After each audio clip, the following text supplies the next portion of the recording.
सीधे सतीश प्रकाश जी आपके पास आना चाहूंगा। औरंगजेब ने कहां कहां मंदिरों की मरम्मत कराई, अगर आपके पास लिस्ट है तो आप बता दीजिए। और क्या ये इतिहास पढ़ाया जाना वाजिब है? एक प्रोफेसर के तौर पर आप क्या कहेंगे? अपनी पॉलिटिकल आइडियोलॉजी साइड में रख दीजिए।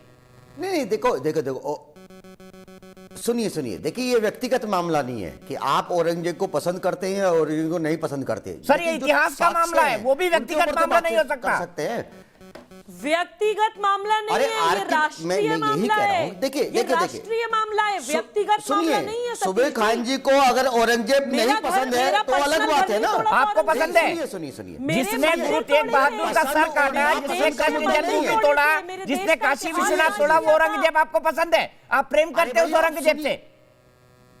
आप सुनिए ना, अरे भाई बीजेपी सरकार अब में है ना, आर्कियोलॉजी ऑफ इंडिया कब से है ये तो आप देखेंगे ना। देश जब आजाद हुआ तो उन संस्थाओं को, जो संवैधानिक संस्थाएं हैं, भारत की संस्थाएं हैं, उनके साक्ष्य के ऊपर आप बात करेंगे या नहीं करेंगे?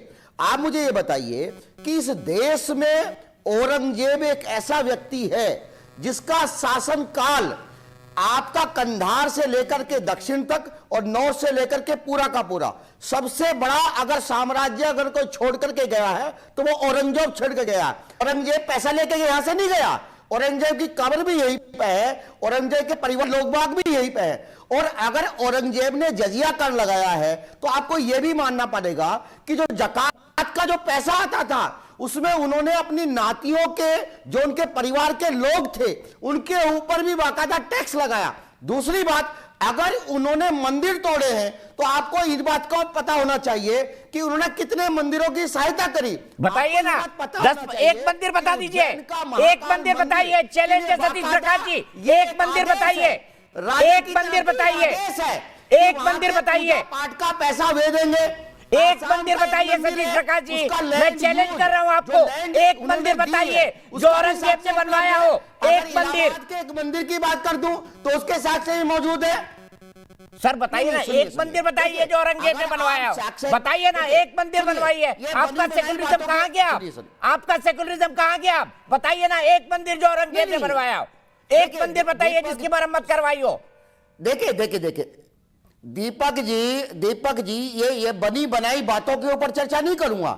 आर्कियोलॉजी ऑफ इंडिया को अगर आप जानते हैं नहीं जानते हैं मुझे नहीं मालूम।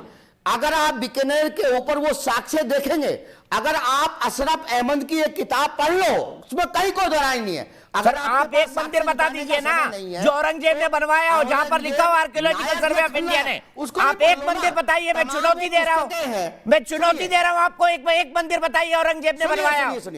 उज्जैन, सुनिए, मैं आपको चुनौती दे रहा हूं, मैं आपको चुनौती दे रहा हूं कि उज्जैन के महाकाल के पूजा पाठ की अगर खर्चे की व्यवस्था अगर औरंगजेब ने नहीं किया हो तो आप मुझे चैलेंज कीजिए। झूठ बोल रहे हैं आप। दूसरी बात, ये देखिए मेरे हाथ में, ये पूरे 12 महीने महाकाल का चला हुआ, महाकाल का कलेवा चढ़ा रहता है। कम से कम वहां के बारे में मुझसे झूठ मत बोलिए, झूठ बोल रहे हैं आप। माफ कीजिएगा इस शब्द का इस्तेमाल कर रहा हूं सतीश प्रकाश जी, झूठ बोल रहे हैं आप, झूठ बोल रहे हैं आप। नहीं, देखिए दीपक जी सुनिए, ये महाकाल और आपके शायद मैं कोई क्लेम नहीं करता, मैं भी एक छोटा सा भक्त हूं महाकाल का। 12 महीने मेरे हाथ में महाकाल का कलेवा चढ़ा रहता है। मुझे बताइए किस साल से किस साल तक उसने वहां के पूजा की व्यवस्था कराई, बताइए। पास हो तो आप दिखाइए। अगर मेरे पास साक्ष्य है तो मैं आपके पास बोल रहा हूं ना। मैं चैलेंज कर रहा हूं आपको, मैं चैलेंज कर रहा हूं इस बात के लिए। मैं हिस्टोरिकल रिकॉर्ड लेके आपके साथ बैठूंगा। महाकाल में औरंगजेब का कोई उल्लेख नहीं है, कोई उल्लेख नहीं है महाकाल के इतिहास में औरंगजेब का। आप जैसे लोग